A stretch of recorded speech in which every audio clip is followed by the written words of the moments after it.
Hey everyone, this is Gabby. And Karim. And you're listening to the Making of an Incredible MD podcast by Allied to Health. Tune in each week to hear us talk about the journey of getting into med school. From GAMSAT to medical interviews, get the insider scoop from med students who have done it all before. So stay tuned and get ready to get med ready.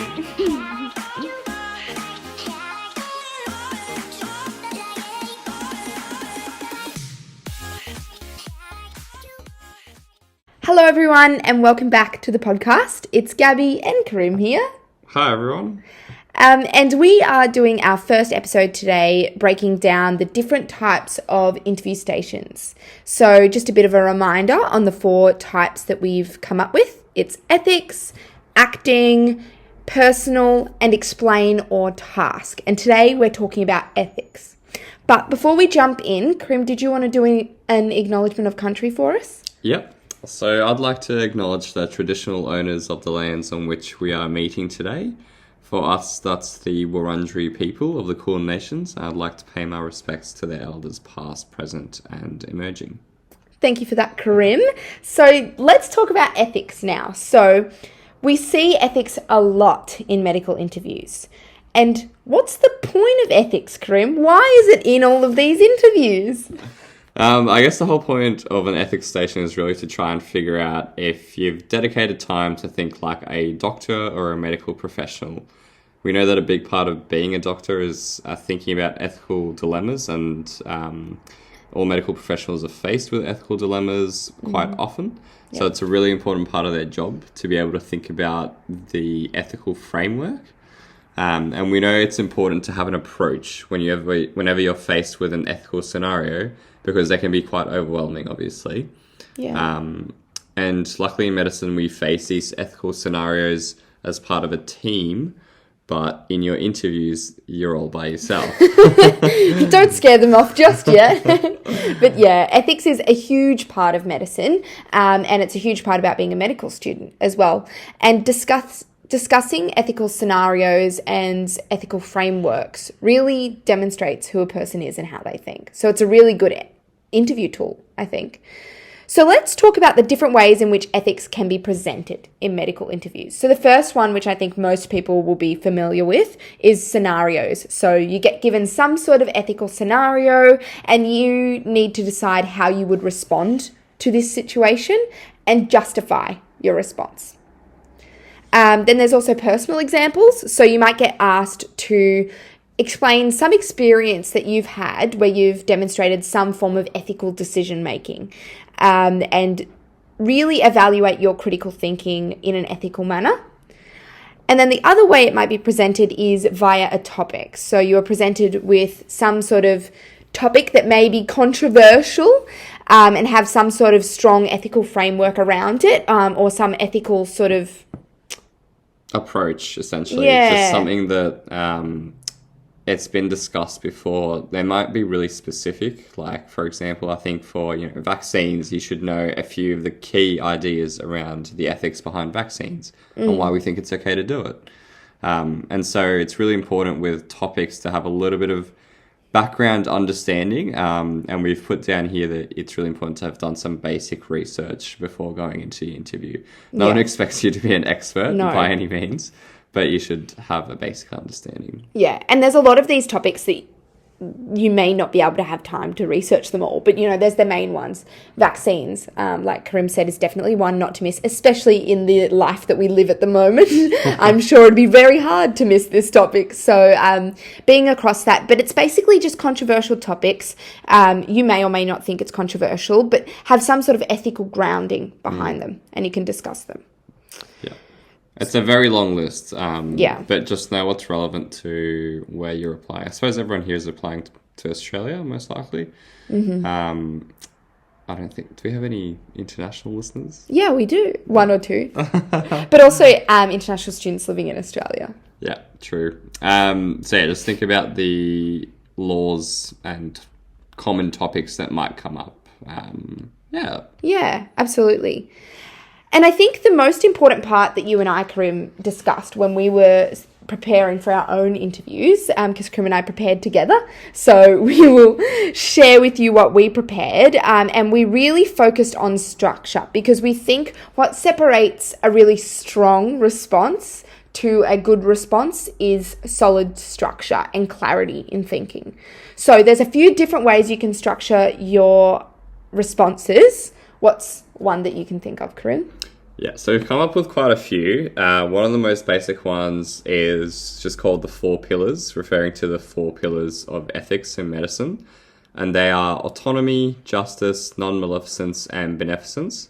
Now, you can do a bit of research onto all of these, and I highly recommend that you do. But a basic summary is that they are the underlying concepts behind the way that we approach ethics in medicine, and it's something that's really important to think about every time you approach any ethical scenario.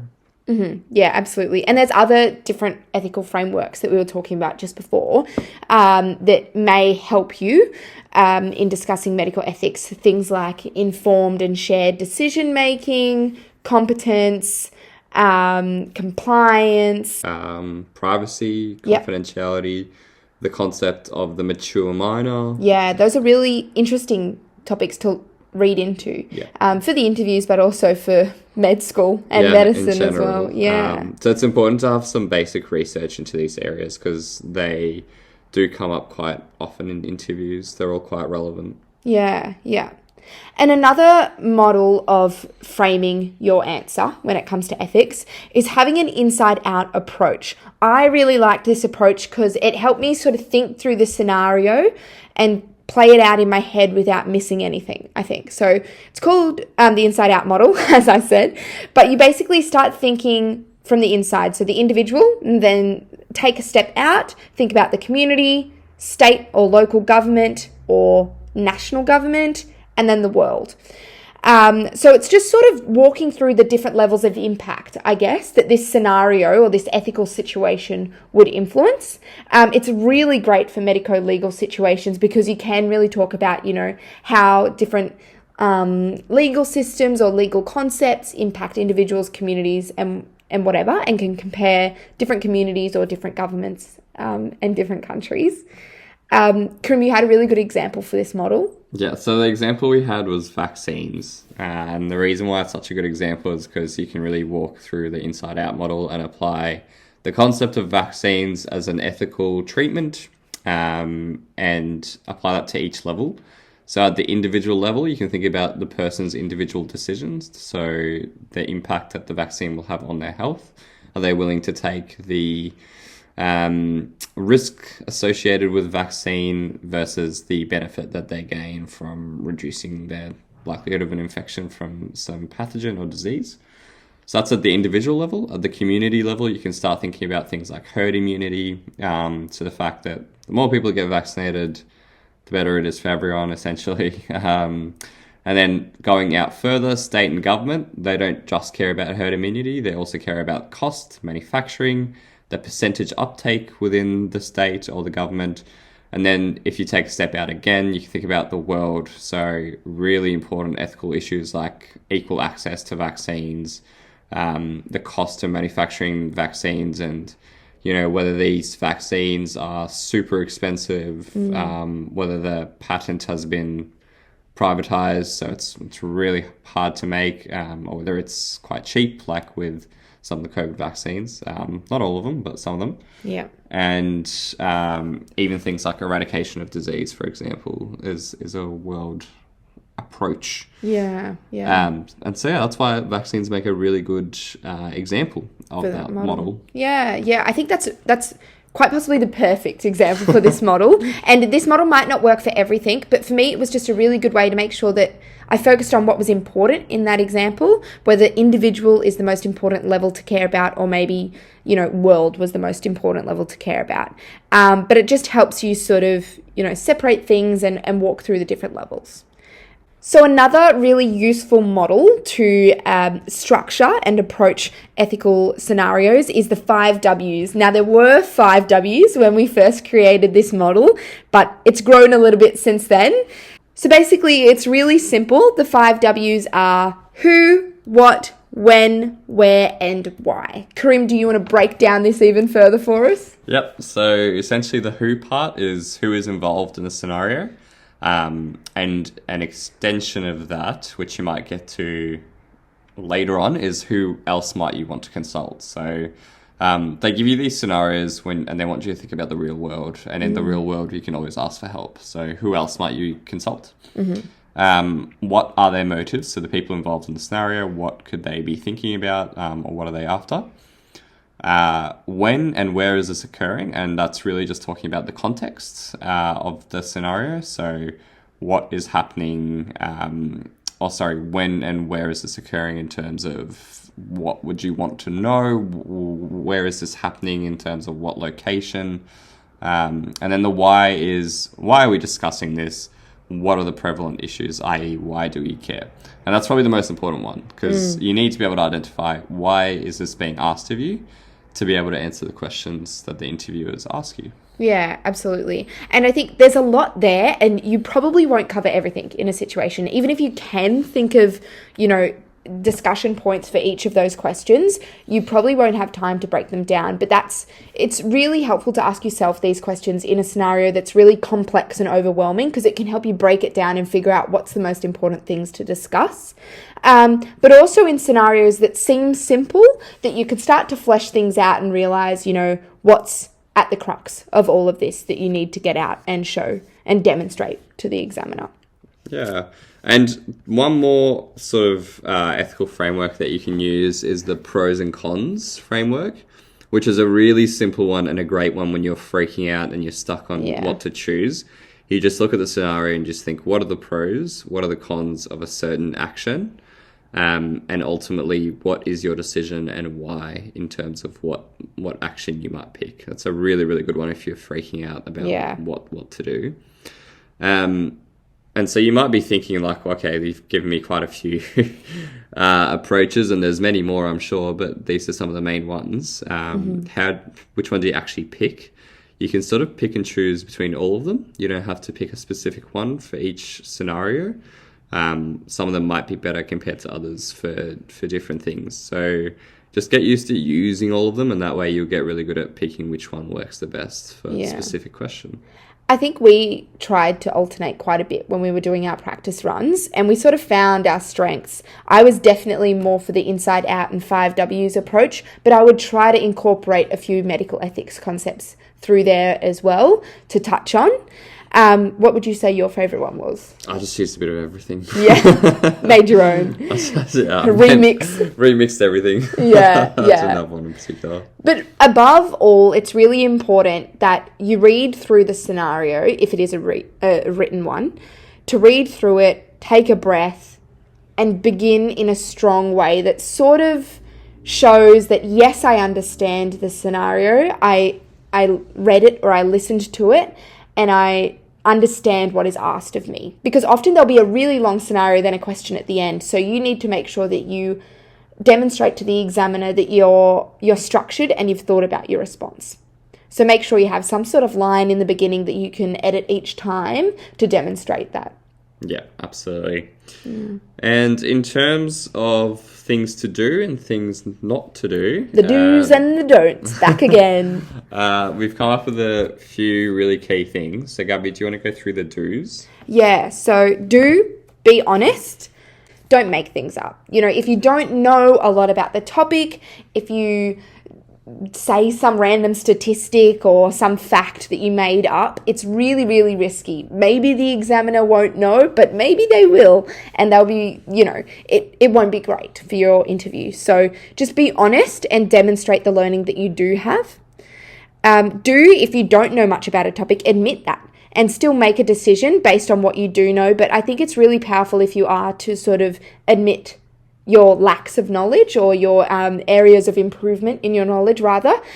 So mention that, and maybe mention as well how you will endeavour to learn about the topic and fill those gaps.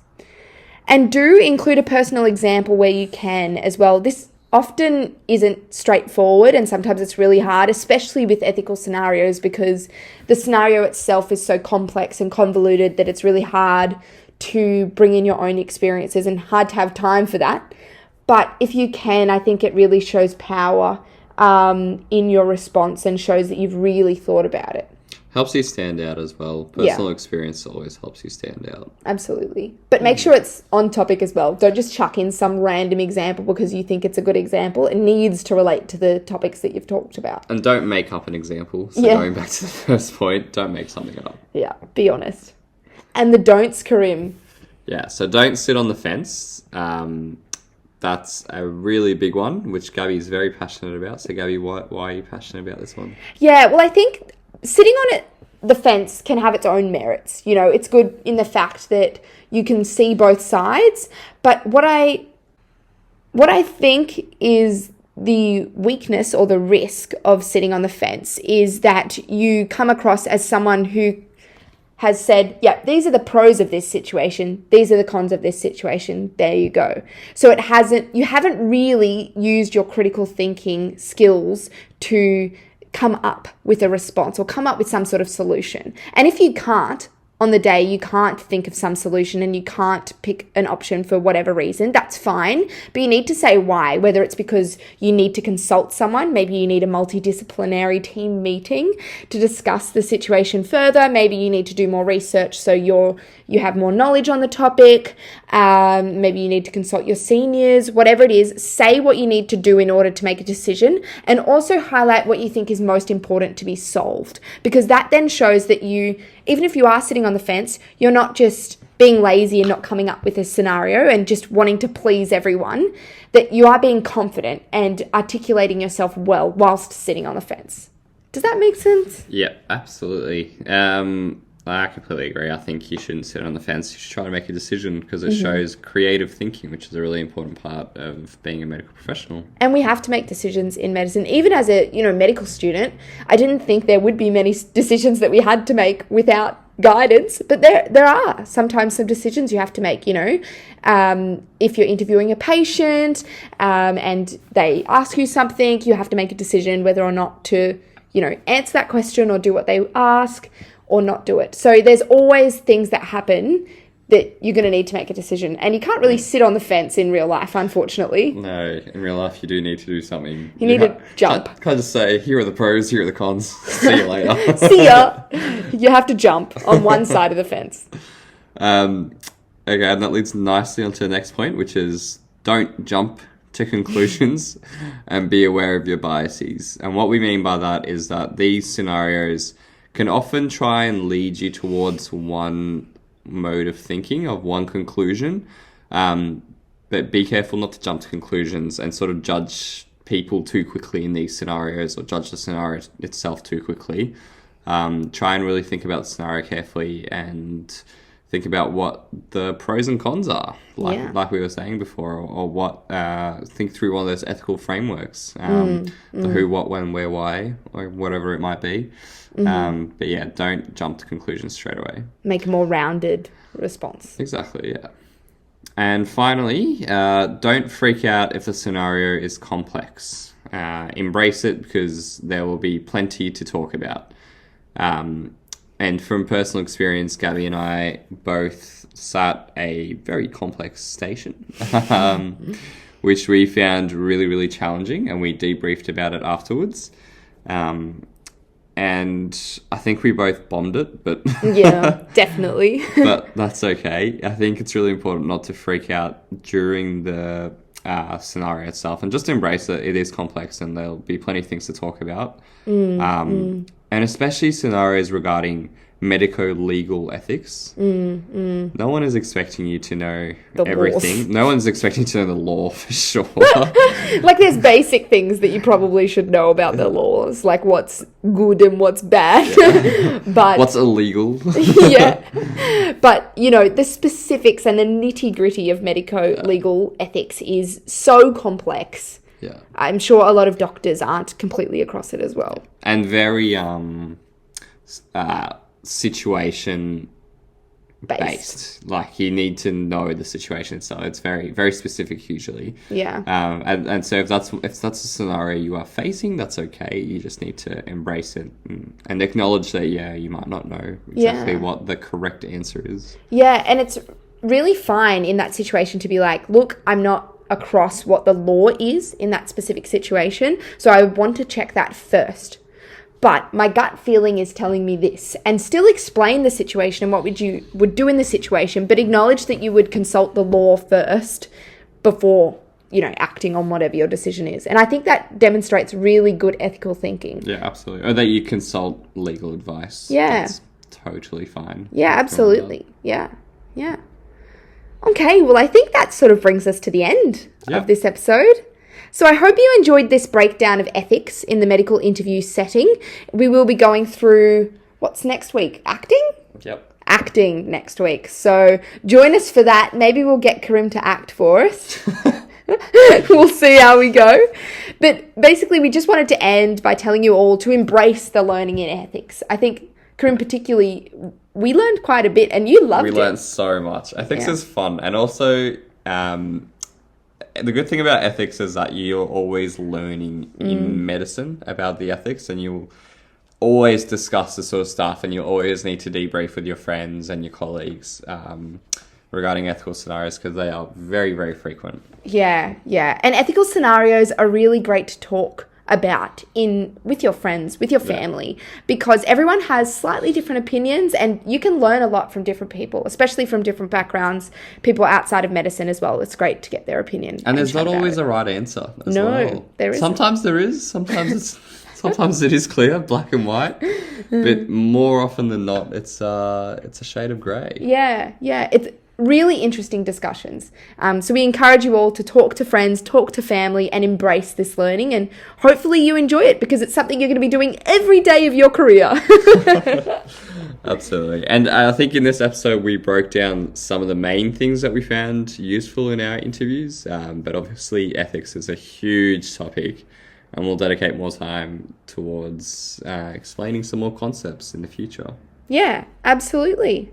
Well, without any further ado, we'll let you all go. Thank you for joining us today. We hope you enjoyed the podcast. See ya. Thanks, guys. Bye. Thank you for listening to the Making of an Incredible MD podcast by Allied to Health. Please like, share, and subscribe to help spread the word about our podcast. And we'd love to hear your feedback. So send us an email or message on Facebook. All of our links are in the show notes. Thanks. We'll see you next time.